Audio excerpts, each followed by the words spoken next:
Welcome to the Genius Factory. Enjoy the video. In this video, I will explain how to get the Minty Axe. This iconic harvesting tool, also known as the Minty Axe, is incredibly popular among players for its unique look. Its vibrant green and white candy cane design makes it stand out in any locker.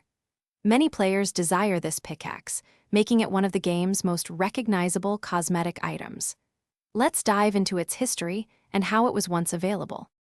Originally, players could obtain the Minty Axe by purchasing specific Fortnite-themed merchandise from participating retailers.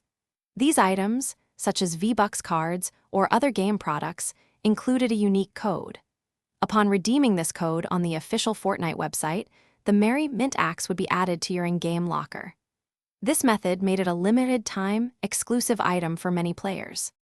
Today, acquiring the original Minty Axe is much more challenging.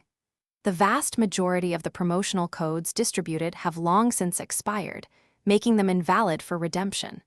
While there is a Minty Legends pack available, it contains different mint-themed pickaxes and not the original Minty Axe. Any potential return to the in-game item shop remains a subject of speculation among the community. When seeking rare items like the Minty Axe, it's crucial to exercise caution. Many unofficial websites or individuals claim to sell valid codes, but these are almost always scams. Always rely on official Fortnite announcements for accurate information regarding item availability. The Axe's limited release and current scarcity have made it a highly valued cosmetic for collectors, adding to its legendary status in the game. Thanks for watching. If you found this helpful, don't forget to like and subscribe.